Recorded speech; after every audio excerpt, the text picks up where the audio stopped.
Graphic telescope.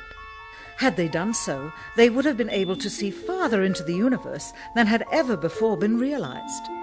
If they had taken a telescope and were not actually on the moon, they would have had to concoct undiscovered galaxies that might one day prove to be non-existent. The cost of the 3 moon rovers in 21st century currency? Nearly $60 million each, though they had fewer parts than a Jeep. Where was all this money going? Then there's the flag, blowing in the wind, at least twice, on the atmosphereless moon. We can only guess that most of the missions were staged inside for fear of possible aerial or satellite reconnaissance from an unfriendly nation. The backpacks, designed for 1/6 gravity, must have had the cooling systems removed to allow for movement without falling over. With very near and hot studio lighting, that left one hot astronaut inside. Assuming that it was the astronauts inside, after all, their faces were always covered. The necessary mammoth amounts of air conditioning were probably responsible for the air current. Here the editor cuts to a still shot of the flag, just as the effect becomes noticeable. Here it is unchecked. This rare clip, attained decades ago, was never re-released with the inevitable increase in experience and scrutiny. To demonstrate 1/6 gravity, a bouncy, floaty feel to the astronauts' movements would be similarly achieved with relative simplicity. Slow motion. You are viewing the scenes as they aired more than 30 years ago. Now let's look at them with the speed doubled. It becomes discernible that they are, in fact, in Earth's gravity, and are no more leaving the ground than they would on Earth. It is clear from these rarely seen colour television pictures that the crew of Apollo 11 brought a high-resolution colour video camera with them on their mission, yet the only pictures broadcast live from the moon's surface were these from a low-definition black and white camera. In fact, the networks complained because in addition to this, they were forced to shoot the images, second generation, off of a projection TV of the technology of 30 years ago, and were not even allowed to take a direct feed, which further degraded the quality and clarity of the images. Perhaps this was precisely what NASA and the federal government had in mind. After all, it was a first, regardless of where they were. Better to open up their debut mission with fuzzy pictures and numerous blackouts, rather than show too much revealing detail of a false scene that was yet unproven. And finally, the element that seals their fate. Of all the footage of Apollo 11 requested from NASA over a 5-year period, one gem was discovered just before the completion of this documentary. An old reel received by mistake. It contains the raw or unedited footage of the crew of Apollo 11, Michael Collins, Edwin Aldrin Jr. and Neil Armstrong, staging part of their mission for nearly an hour in living color, with exceptionally clear behind-the-scenes audio of conversations discussing the techniques used to achieve a disingenuous picture depicting the Earth at a distance, in order to falsely demonstrate their far journey from it and their ability to survive passing through the Van Allen radiation belts.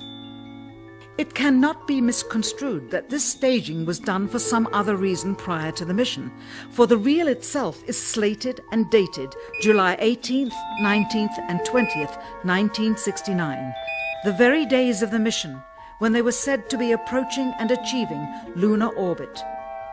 Furthermore, it is apparent they are in genuine zero gravity aboard the actual spacecraft, necessary to convince the mass media of their authenticity, just not any further than Earth orbit, as you will see.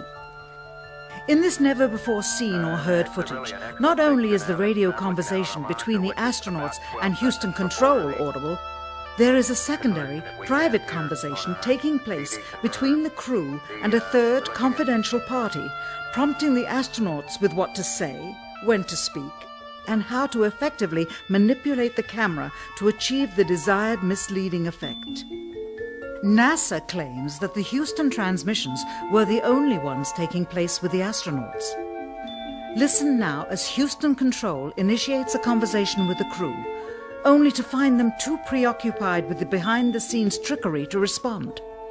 Moments pass and the oversight is picked up on by the clandestine third party, who quickly prompts them with talk. Immediately, Neil Armstrong speaks. Hello, Apollo 11. Houston, Goldstone says that the TV looks great. Over.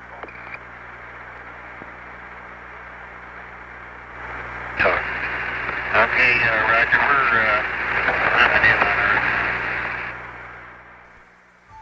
Again, the illusion they are attempting to create is the Earth at a distance to demonstrate their far journey from it and their ability to survive passing through the Van Allen radiation belts. Understand, too, that only about 20 seconds of this raw footage was ever broadcast to the public, and these conversations discussing their deception were believed to be private. Until now.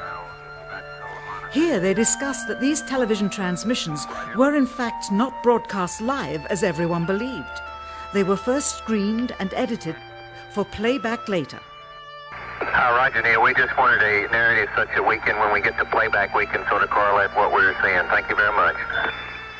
Here they discuss the fact that they have turned out the lights and have blocked out sunlight from entering the spacecraft through the other windows, as to not cause any reflected light to fall onto the spacecraft's wall in the foreground. Okay, very good. Well, we shut out the sun coming in some of the other windows into the spacecraft, so it's looking through the number one window, and there isn't any reflected light.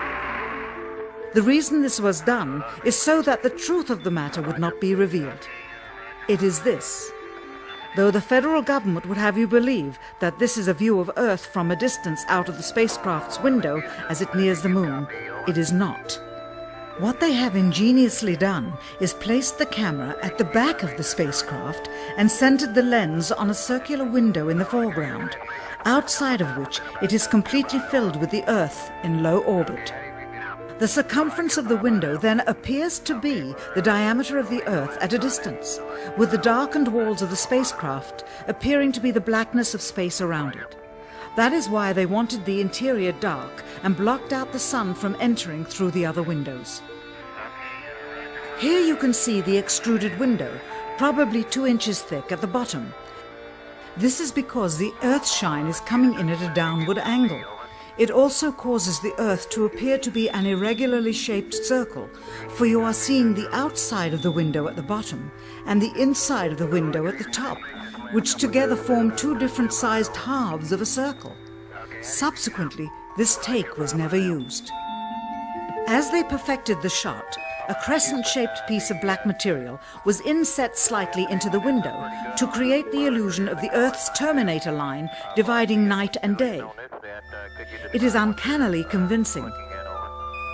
During this segment, intended to be edited and played back later for the worldwide television audience, dated July 18, 1969, Neil Armstrong condemns himself as he states that he is 130,000 miles out, or halfway to the moon, as the NASA flight log also states on this date, when he is in reality in low Earth orbit of a few hundred miles. Roger, Houston, Apollo 11.